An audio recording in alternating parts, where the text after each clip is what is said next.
The big good news for the day is that the demand for gig workers is back. This is according to the Economic Times report where they reviewed the TeamLease data, which shows that the open positions from the month of March and now in June have doubled. In March, the open positions for gig workers as well as blue collar staff stood at 250,000.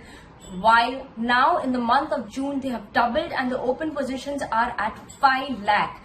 So a doubling of the open position surely shows that there is sign for gig workers being appointed as well as blue collar staff being appointed. As of now, big technology firms as well as offline retailers are facing issues in filling up these spaces, mainly due to the workers returning back to their hometown due to the COVID-19 impact and the lockdown. Now, there are vacant positions in Amazon, Zomato, Swiggy, PharmEasy, even Future Group's Big Bazaar is open positions which they want to fill up for warehouse management, packaging, delivery staff, electricians, cooks, ward boys, even healthcare workers. This is where we are seeing a lot of demand, and there is a lot of space to be filled up also still in these places. Now, interestingly, to give incentives for gig workers to come back to work, companies are willing to pay 3 times the salaries of what they were being paid before.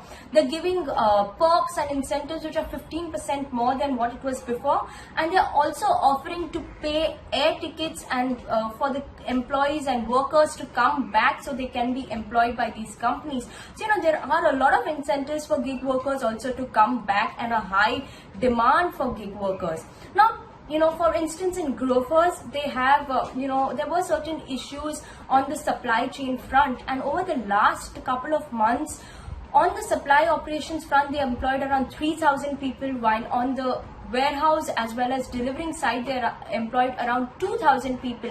And what Grofers did was they were employing workers from industries which were impacted badly, like manufacturing, textile, car rentals. This is where they went and employed those workers who had become unemployed because of the situation, is what they have gone, and that's where they employed these workers. Now, this is very encouraging for workers as well. They're doing training programs for workers and training them in less than a couple of days so that they can be trained well for this new job as well. And for startups like Swiggy, Grofers, Big Basket, Urban Company, Flipkart, this training and skillful program lasts for 1 to 3 days, and this has also pushed up the measures. They pushed up measures for safety as well for these employees. So this is quite attractive for employees as well, and we will see how these workers actually come back to these companies.